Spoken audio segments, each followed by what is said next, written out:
What are the best and worst fantasy football matchups for your wide receivers, tight ends, and streaming defenses for Week 13? It's time to break down the rankings and the starts and advice as we begin another matchup Thursday, only on Locked On Fantasy Football. Our Locked On Fantasy, your daily NFL fantasy podcast. Part of the Locked On Podcast Network. Your team every day.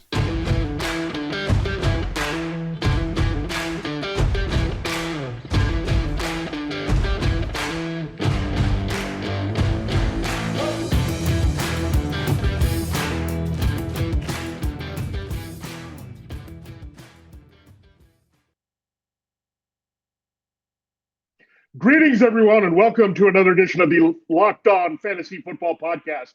As usual, I'm your host, Vinnie Iyer, and when I do this, I'm writing about NFL and fantasy football for sportingnews.com. I have my Decider column up there. We do have some action here on Thursday, the Bills and Patriots. So, interesting game. I think you'll play your principals tonight, Josh Allen and Stephon Diggs and Gabe Davis. Other side, Ramondre Stevenson, but don't overextend it. It's the cold weather game in New England. And we also have a pretty low total here, under 44, and also looking at potential Bill Belichick versus Sean McDermott. So I don't expect a lot of scoring. Player principles here in the Bills-Patriots game. We'll get into more of what I like about the Bills wide receivers here on this show as we break down wide receivers, tight ends, and defenses here on a matchup Thursday. Thanks for making Locked On Fantasy Football your first listen today. We're free and available to you on all platforms. And I also have to tell you that across the network here, it's Crossover Thursday. That's presented to you by Prize Picks, our friends here, our daily fantasy football sponsor. Prize Picks is so much fun. It's easy to play. No competing with other players, just you versus the projections available. Pick 2 to 5 players, and if they score more or less than their Prize Picks projection, you can win up to 10 times their money on your entry. You can literally take less than 60 seconds to enter. It's that easy. We love Prize Picks, and we'll give us our Prize picks of the week on Friday show. We know you will too, so get into the game. There, we'll give you some advice, Stephen. Play and make it easier. First-time users can receive a 100% instant deposit match up to $100 with the promo code Locked On. That's PrizePicks.com. Promo code Locked On. All right, let's dive right in. A lot of stuff to talk about. First, we'll knock out the wide receivers we are playing and who we like this week that are no-brainer starts. Put them in your lineup in most size leagues here. Whether you're playing standard, half-point, or full-point PPR. A.J. Brown tops my list. It's a revenge game against the Titans. He wasn't happy about how that went down. He's happy, of course, in Philadelphia. But it's been quiet for a few weeks with A.J. Brown. He's had an illness, another injury. Slow down. The coverage attention has gotten greater on him with no Dallas Goedert. But I think this is a game that he'll break through, and the Titans will have a lot of trouble covering him. He's just a physical receiver. They're good at containing receivers there on the outside, but really struggled last week against T. Higgins. Similar big-bodied guy here. So A.J. Brown here at number 1. Stephon Diggs, New England on the outside. Jalen Mills is a little bit banged up. So I do like Diggs quite a bit this week. They'll keep it simple, throw a lot to him. I know the Patriots toggle between zone and man defense. Diggs can eat up both, so I do like Diggs at number 2 this week. Devontae Adams, he's been on a heater. Very quiet, actually, last week. Didn't get to 100 yards or score against the Seahawks, but I think he rebounds this week against the Chargers, who have some injuries on the outside here. So Devontae Adams at number 3. Justin Jefferson coming off a big game against the Patriots. He doesn't drop any lower than 4. You know, Sauce Gardner, I think they'll scheme him open. Kevin O'Connell is smart. They'll put him middle of the field, move him around a little bit. So I don't like the other receivers as much really this week. Jefferson, we know double teams, shut down guys, he can burn them all. Tyreek Hill is coming up next. The Dolphins have a pretty explosive pass game, we know that. The 49ers do have a former Chief as well that's pretty good, Charvarius Ward. So interesting matchup of former Kansas City players, but they'll scheme Hill open. He's going to get it going. The secondary still has other injury issues without Emmanuel Mosley, so he gives them to number 5. Deebo Samuel in the same game. I know they have Xavier Howard, but they can move Deebo Samuel around the formation.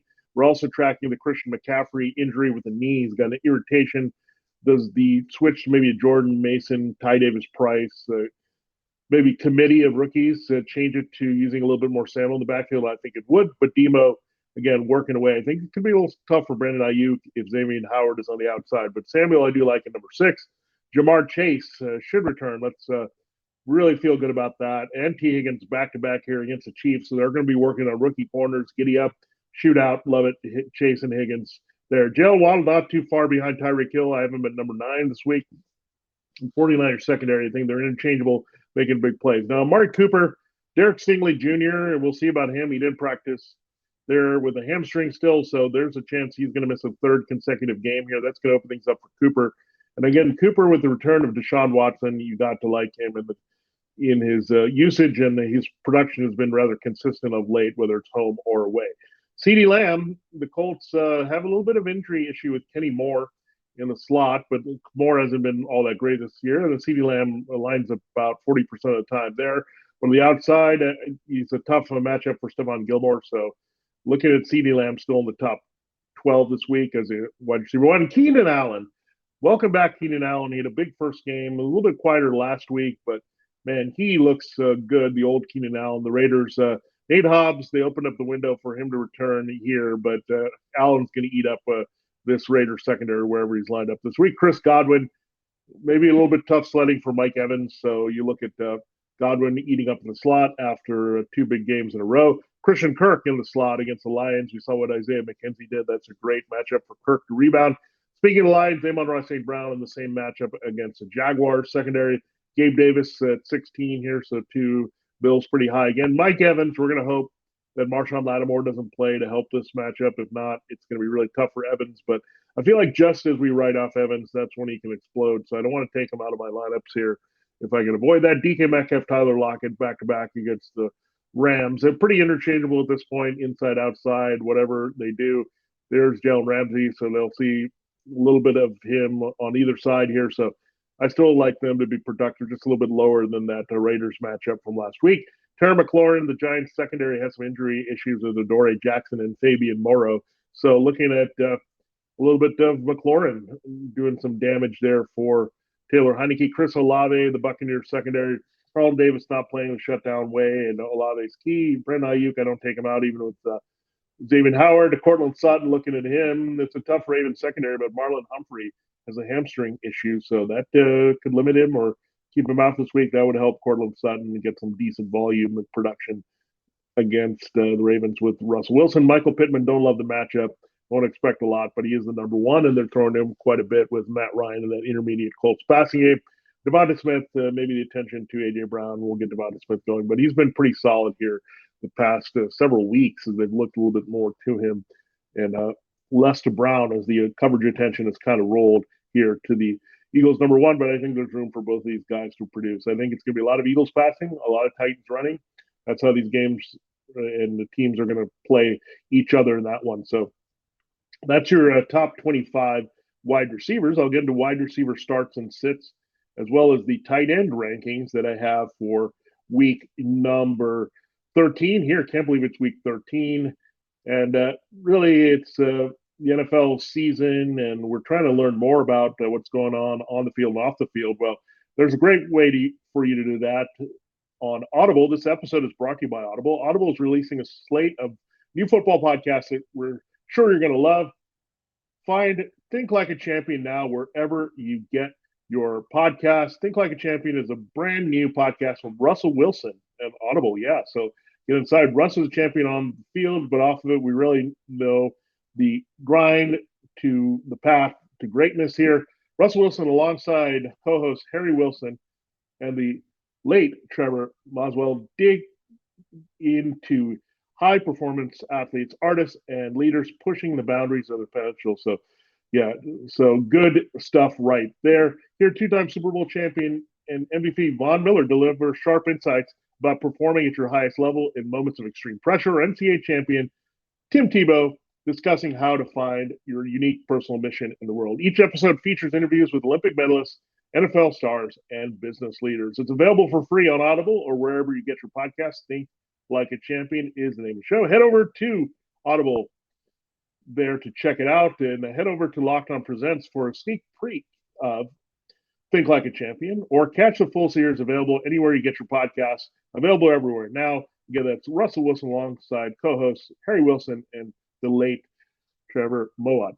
Audible, get in the game to get in on Think Like a Champion. All right, it is time to get into our wide receiver start and sit advice here on the show. Before we do that, thanks for making Locked On Fantasy Football your first listen today. For your second listen today, check out Locked On Sports Today. From the games that matter the most to the biggest stories in sports, go beyond the scoreboard and behind the scenes with the local experts and insights only Locked On can provide. Locked On Sports Today, available on this app, YouTube, and wherever you get your podcasts. All right, it is time to look at those wide receiver starts and sits here. So, guys that I mentioned, Garrett Wilson, love him this week against the Vikings. They have Patrick Peterson, he's played pretty well, but the rest of their secondary, without Cameron Dantzler, has struggled, Chandon Sullivan, and the like. So, Garrett Wilson will stay hot here. The Vikings allow the most passing yards and attach him to Mike White this week. If you're looking in DFS, Josh Palmer, he didn't do a lot last week. It was a little bit of a DeAndre Carter week, throwing a little bit elsewhere, but Palmer against the Raiders, he will crush it this week.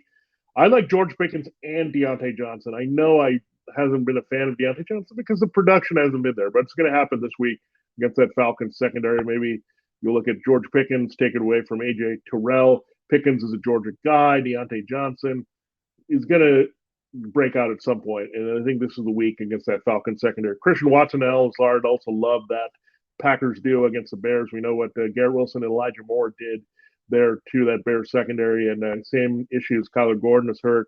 Their safety Jaquan Brisker's hurt, and now you have little Vildor as well. So really thin in that secondary and exploitable, and we know Aaron Rodgers playing through that ribs injury is going to exploit those guys. Now, Treylon Burks, I know the matchup is tough, but Darius Slay and James Bradbury have been beaten recently. Burks is a big play guy. I think he'll get it off the running game and play action here. So good game as well. I can't guarantee that he'll recover a fumble for a touchdown, but he's looked good here, and I think the yardage and volume continues here. All right, Tyler Boyd. I mean, we've liked Boyd for a few weeks now. He had the one big game while Jamar Chase was out, but I think Chase being out there is going to help him. And Higgins and Chase maybe getting some double teams with those rookie corners, getting some help, maybe moving around the safeties. That should open up the middle of the field a little bit to work the slot for Boyd. Decent PPR day. I think like a 7 for 80 type game could be in store here for Tyler Boyd. I think Joe Burrow is going to go nuts this week. Brandon Cooks, Cooks will be a bit motivated. The Browns secondary beat up here with Denzel Ward and Greg Newsome. So I do like Brandon Cooks, volume-based plays. Zay Jones, we'll see. He has a bit of a chest injury, but I think he'll go against the Lions. And he's actually been good the last couple weeks, not just blowing up against the Ravens. So I love Zay Jones here, more so than Marvin Jones, the former Lion, and playing off Christian Kirk. So, again, Trevor Lawrence, you got to like him this week. And I like Skyy Moore this week. This is a little bit of a deep cut here, but you have Juju Smith-Schuster a little bit banged up. Kadarius Toney's probably not going to play. Marcus Valdes-Scantling is dealing with an illness. So, Justin Watson, all these other guys are banged up in some form. So, I do like Skyy Moore this week. I think he's going to put it together in a big game against the Bengals out of volume this week. All right, so there's the wide receivers I do like here that we're going to look at on the fringes that we look at. We mentioned I do like Skyy Moore. I do not like Juju Smith-Schuster. If they work him in the slot, they're pretty more vulnerable on the outside now with Eli Apple. We know what his struggles were with Tyreek Hill in the playoffs last year. So that matchup is there. You also have looking at Cam Taylor-Britt on the other side. So, but Juju in the slot, they're pretty tough here. So I'm not going with Juju at all. Mike Hilton is there, so I'm just avoiding Juju. Again, a matchup of Steelers there in the middle, and they've been pretty shut down of those slot receivers if you look at it with the Bengals' body work. Now, don't look at the Patriots receivers. I don't know what you're going to get between Jacoby Myers, Devontae Parker, Nelson Aguilar, Tyquan Thornton. Just forget them against the Bills. Darius Slayton, the Commanders' secondary, starting to play a little bit better here. I'm not trusting anything with the Giants' passing game this week. I don't trust Curtis Samuel. Didn't get involved too much in the passing game. They all of a sudden involved Diami Brown and multiple tight ends there. So that really hurt Curtis Samuel. They're kind of using him as a gadget now all of a sudden. They're a high volume guy. And I think that has to do a little bit something with Taylor Heineke being in there versus one Carson Wentz. Adam Thielen, I said I do like Justin Jefferson, fine, but Sauce Gardner and the rest of the secondary, DJ Reed, you cannot play Thielen in that game against the Jets, even after the nice game against the Patriots for the touchdown. Paris Campbell, you can't go with Paris Campbell against the Cowboys. Really, Michael Pittman, they don't feel great about, or Alec Pierce, anything in this passing game. So not only Paris Campbell, Michael Gallup, you'll probably see the Stephon Gilmore matchup as much. So I'm going to say no. And the Odell Beckham Jr. rumors, we don't know how that affects him. All Falcons, Drake London, Olamide Zacchaeus. I don't want any part of those guys against the Steelers. Same thing with these replacement Rams who are Ben Skoranek and Van Jefferson and now Lance McCutcheon, who's hurt. So I don't like it. Seahawks secondary is tough here. We saw what they did containing Devontae Adams last week. I'm not going to trust Chase Claypool or Dante Pettis or Equanimeous St. Brown, any of those guys here in this game against the Packers without Darnell Mooney on the shelf here for the season, the ankle injury. And the Ravens, no, I've tried too much with Devin Duvernay and James Prochet and DeMarcus Robinson. I just don't like any of those guys here against that Broncos secondary this week. So there you have it on that front with the start-sit advice at wide receiver. Now let's get into our tight end rankings. We'll get into the tight end starts and sits here in our final segment, as well as defense and special teams advice. I actually have quite a few tight ends that you should play this week that this position has kind of been trashed a little bit, but it's coming back here late in the season. Travis Kelce, no-brainer against the Bengals at number one. Mark Andrews, getting close to that touchdown. Need to get it. You've got to throw inside against the Broncos. So I do have him at number two.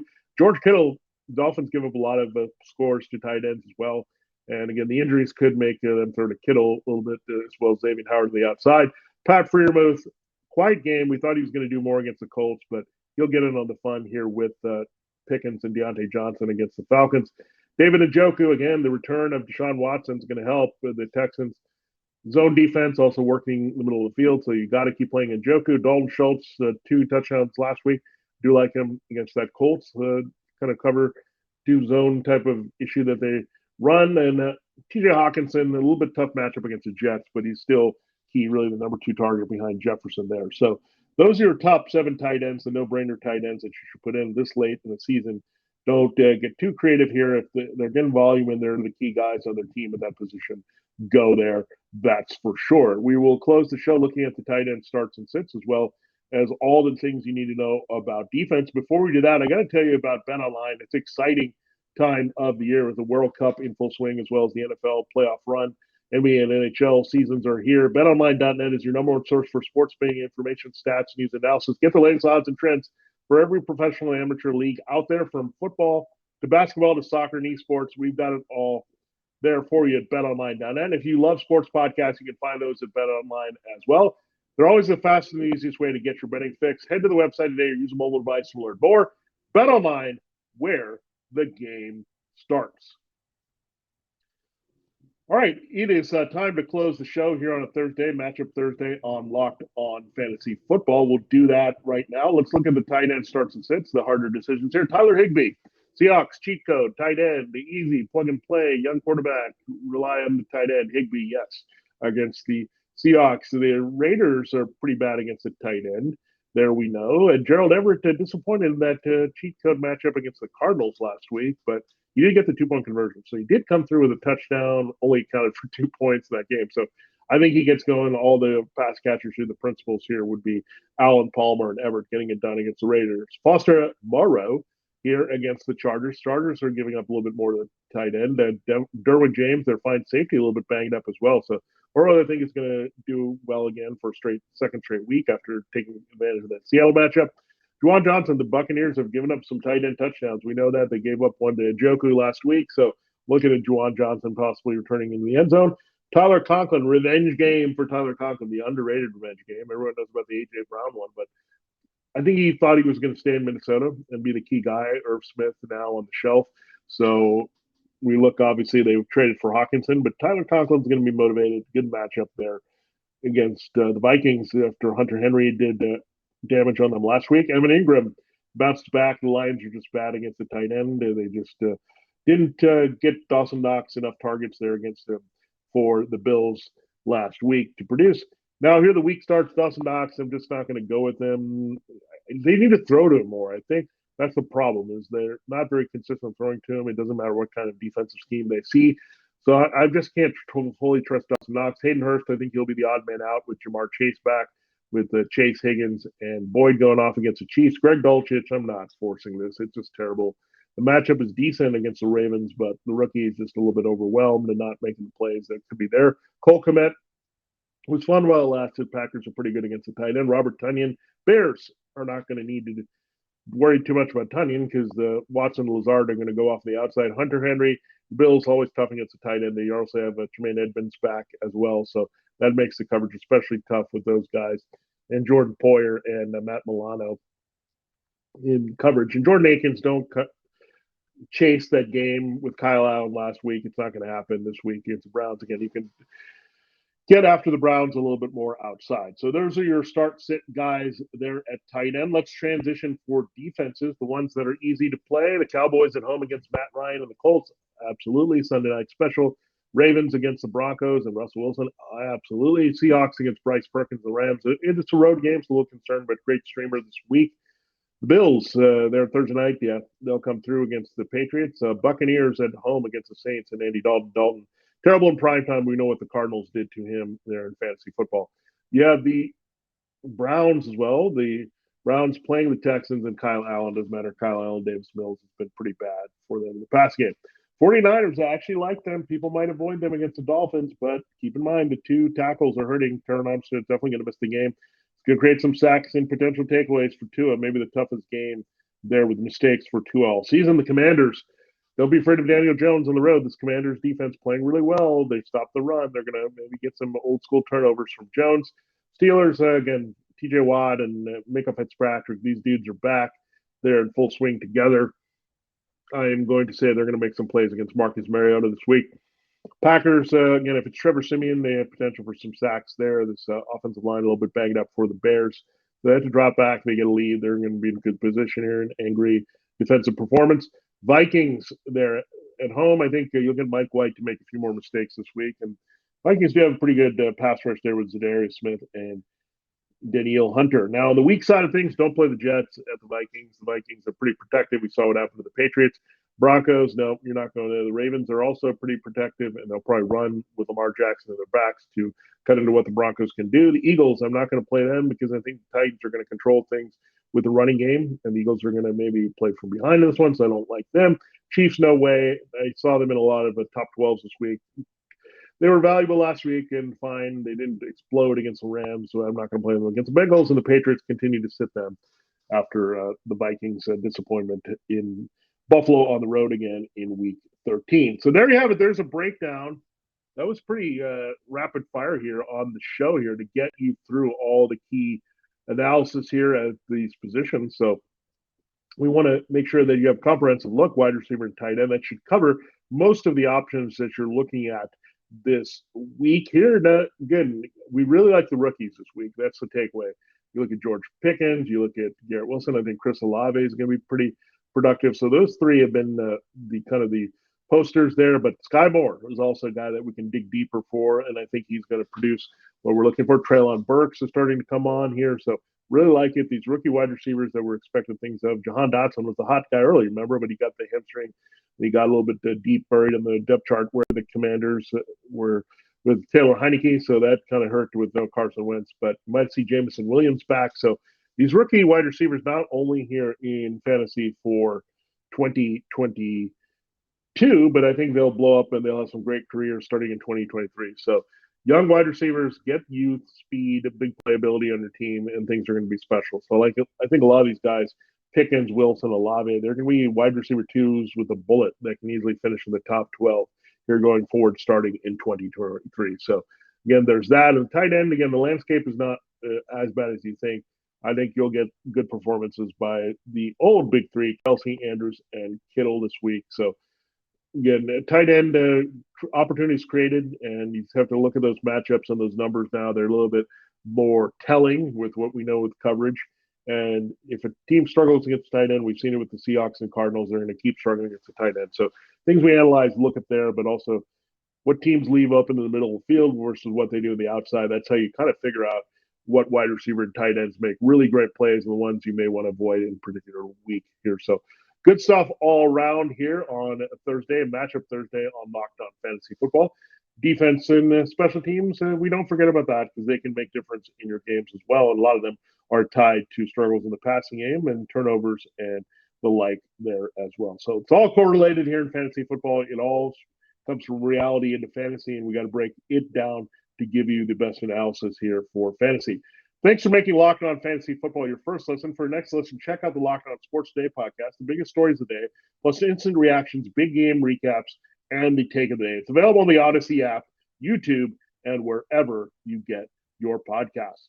For Locked On Fantasy Football, for Matchup Thursday, looking at the wide receiver, tight end, and defense special teams recommendations of the week. This has been Vinnie Iyer. Have a great night. Hope you get what you need out of the Bills-Patriots game, and we'll wrap up looking at DFS there and our injury report on Lineup Friday.